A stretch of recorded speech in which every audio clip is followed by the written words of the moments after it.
going on, everybody? This is Maximilian, and you'll notice that I didn't upload this yesterday, and I apologize for that. I was going to record the commentary, whatever, but my sister had a bunch of friends over, and they happened to hang out in the basement, which is consequently where my bedroom is. So, long story short, there wasn't a moment's peace the entire time they were here. So I just went to bed and said, forget it, I'll do it tomorrow. So, there's my explanation. I apologize in advance. So, well, actually, not in advance. I'm apologizing now because it's happening now and it already happened. So, yeah, no in advance. I'm apologizing now. I'm sorry. So, we're finally back to this, and we're getting into the next portion of the whole Lake of Rage Team Rocket subplot. We're not going to get through the entire thing in this episode. I was really pushing to get through it, but I just could not do it in time. I kind of been watching the clock very carefully just to make sure I wouldn't go over, because when I'm already playing at double speed, it's really hard to actually make this go any faster. Like, cutting out stuff is very difficult. So, I just figured we'll stop halfway through here. We'll finish it up next episode. So, don't worry, more Team Rocket to come. So, in this episode, we're really just going through a basically self-explanatory dungeon-like lair for Team Rocket of sorts. It's really not that hard to get through. Basically, there's a scientist with a computer at the bottom of the, I guess the area, or whatever you want to call it. And if you look at his computer and press the action button or whatever, if you like talk to his computer, so to speak, there's like a secret switch and it deactivates all the security cameras. There's a security camera in every one of those little like Persian statues that you walk by. So every time you walk by a Persian statue and that switch isn't off, then you'll get 2 rocket trainers, which is kind of cool, which means you can just infinitely train your Pokemon, which I guess is kind of convenient. But at the same time, it can get a little annoying after a while, especially when you're trying to actually, get places and do stuff. So I decided to take the short route, which ended up being somewhat of a long route, and turn off the security cameras. By the way, you can take a back route and not the route on the left I took with all the booby traps. I was dumb enough not to try out the other side of the map the first time, so yeah, my bad. So don't do that. If you want to make it easier on yourself, go ahead and do that, because basically it's just a bunch of level 21 Pokemon, and they all know self-destruct. So it's basically like a bomb trap, if you want to call it that. So if you just throw your Haunter out there, I mean, it's free experience points, but I guess at the same time it's a little annoying to take a step, fight a Pokemon, take a step, fight a Pokemon, you know what I mean. So do the smart thing, go to the right side. Alright, now that we got that out of the way, there's really not much else to talk about because there's not a whole lot of strategy involved in this one. I think there's actually only one other key thing you really have to pay attention to, and it's like at the very end of the episode when you actually have to fight one of the trainers that has a password. I'll point that out later, but for the meantime, this is just a bunch of Pokemon battling, so let's talk about something else for the meantime. I've had a subscriber I was talking with over on YouTube messages, actually, and he was asking me what kind of music I liked. And I guess I kind of thought about it. Well, like, I'm kind of partial to some genres, but in reality, my scope of music is pretty broad. Like, I'm pretty much okay with anything as long as it's not either country, hip-hop, rap, whatever you want to call it, and basically trashy vocoder pop. Like, if you want an example of what trashy vocoder pop is, it's basically anyone that has absolutely no talent and it's brazenly obvious, but they dress weird and auto-tune it to make themselves look like a superstar. So basically, like, you have Lady Gaga, you have Kesha, Rebecca Black would count, but it's like that's giving her too much credit to even put it in that category. Like, she deserves a category all on her own. And basically anybody who's ever made an album and been on the Disney Channel.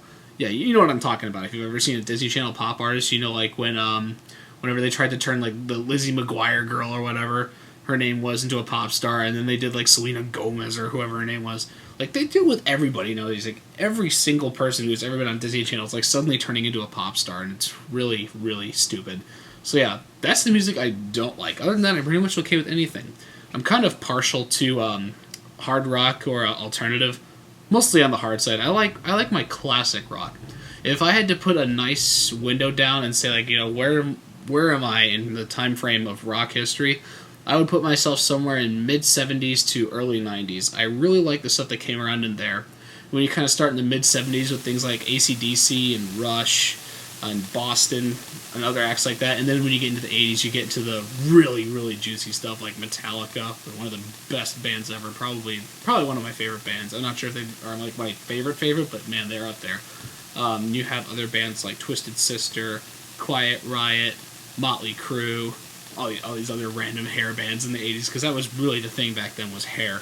So yeah, 80s had really awesome rock and roll in it, especially heavy metal, which is what I was into. And actually still am into. I listen to classic rock radio all the time. It's the only radio station I ever have on in my car. The classic rock station. So that's kind of my big rock window, although I do like some of the more modern stuff. Like Muse is one of my favorite bands. They are just absolutely amazing.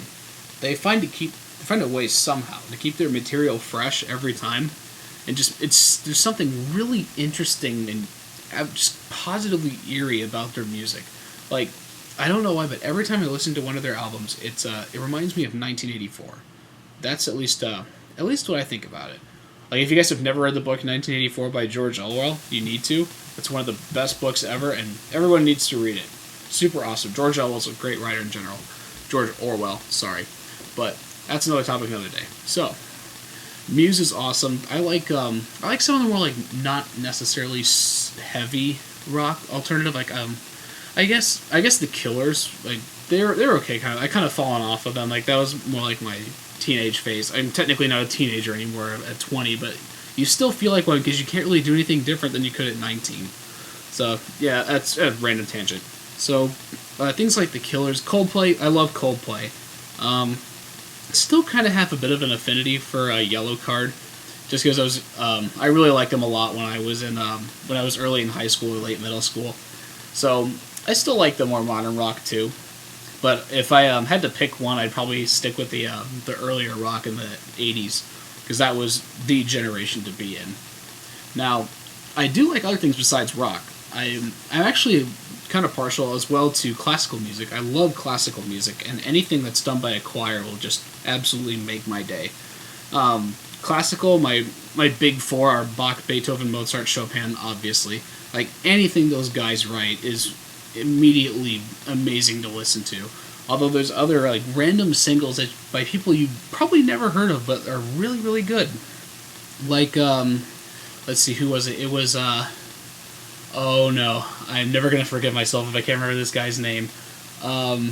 He did Adagio for strings in A minor. I cannot remember his name for the life of me, but it was written sometime in the early to mid 21st century. Samuel Barber. That's it. Samuel Barber's Adagio for strings. One of the best musical pieces ever written. Ever. If you haven't listened to it yet, you need to look it up on YouTube, because it's really, really good. So, I love anything that's done by an orchestra, anything that's sung by a choir, especially chamber music, because there's something about the modal quality of it that's just really, really cool. I love choir music. I love orchestral music. But, like, I can go outside of classical too. Like, I don't necessarily like just the old stuff. I love some of the new stuff too, like more contemporary things, like Hans Zimmer, John Williams, and Howard Shore. Those guys are technically contemporary composers, but they mostly do movie soundtracks, and they do them for awesome movies too, which really helps. But more contemporary composers, also like just individual artists like Enya or Yanni, are also really good. And if you've never heard of either of them before, it's probably because, like, technically speaking, for a mainstream American college student / teenager, probably not one of the first artists you'd think of would be Yanni or Enya for a typical musical taste. It just doesn't seem to fit the norm, but there's something really weird about them. I was introduced to Yanni at a young age from my dad, so I kind of really hooked onto it really early. There's something about his music. It's really good. His melodies are really flowing, graceful.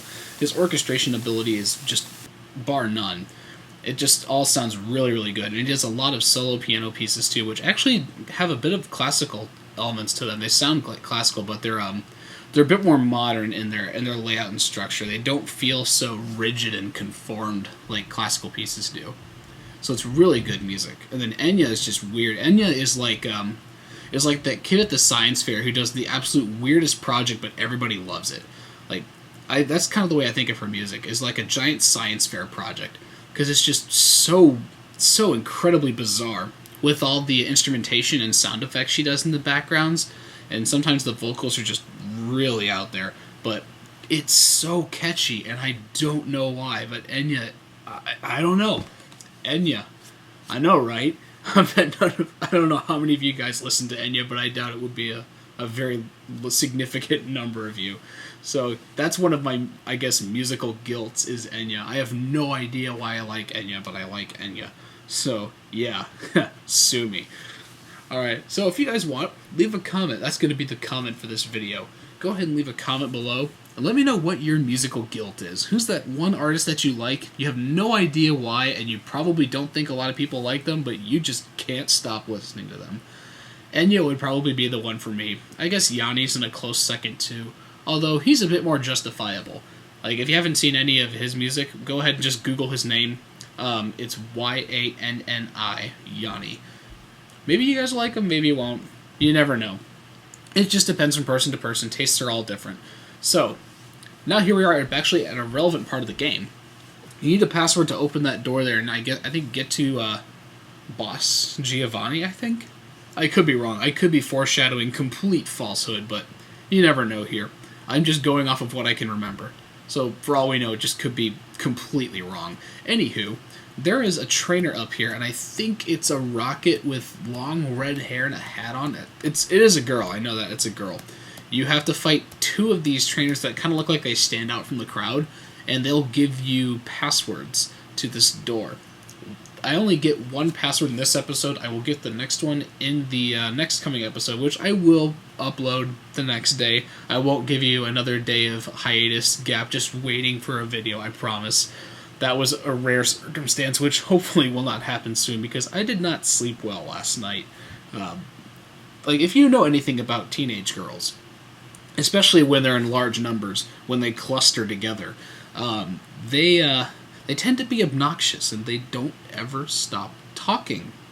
Ever. Ever. It's like listening to one of these commentaries of mine, except it's on a 6-hour video, and there's 4 people talking at the same time. And the content is much less relevant to what you are actually wanting to watch. So, yeah, if you can picture that in your mind, that's kind of what I had to go through last night, because my bedroom is literally right next to the great room in the basement. So, I just got, I think it was like 4 teenage girls just yakking their heads off at some obscene hour of the night while I try to sleep, because I got to get up at 7:15 in the morning to go to work, and I work 8-9 hours a day. So I'm trying to go to bed, but it just wasn't happening, so I did not sleep very well last night. And as a result of that, I'm tired, so I'm recording this early, and I'll be uploading it at work tomorrow. So by the time you guys are watching this, it'll probably be sometime on Thursday afternoon, maybe evening. Who knows? Just depends on when you guys get on and watch my videos. So, that is that. And that is why I did not give you a video yesterday. Hopefully that clears things up a little bit more, but you probably got the idea the first time. So, this is the girl right here you have to beat. Just talk to her, and then she'll like freak out and go, "Oh my god, battle time!" And then she'll throw Pokeballs at you, and then you gotta beat the little things that come out of the Pokeballs, and then she'll give you a password. And that's about it. That's about it. Don't you wish it was that easy to get stuff in life? Just throw balls at people and win. That's it. No haggling, no fighting, no complaining and arguing and blah blah blah. Just duke it out with sheer brute force. Solves a lot of problems. No, don't do that, guys. Don't throw balls at people. Well, I mean, it would be really funny, especially if you got it on tape, but it doesn't solve anything. Throwing balls at people does not solve anything, and that's why this is a game. So, after you kick her sorry butt, she'll give you the password, and it's Slowpoke Tail. I can't remember what the other one is, but if I had to guess, I'd say it'd be, I don't know. Maybe Rage Candy Bar, because that was the other thing that they tried to sell you in this game.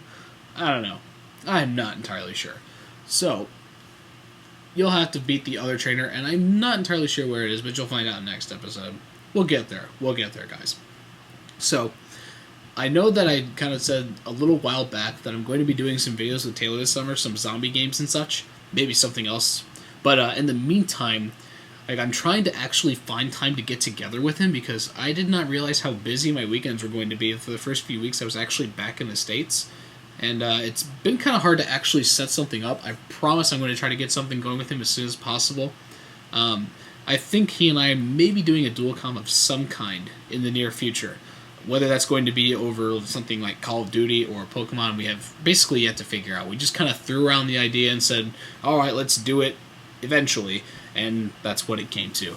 Have no idea when it's going to be or what it's going to be over, but Taylor and I are going to be doing something, because, I mean, he's Taylor. I miss him. He's my best friend, known him forever, gotta do something with him. So, this has been another episode. Thanks for being patient, guys. Really appreciate it. Hopefully you guys will come back tomorrow when I have another video up. See you later.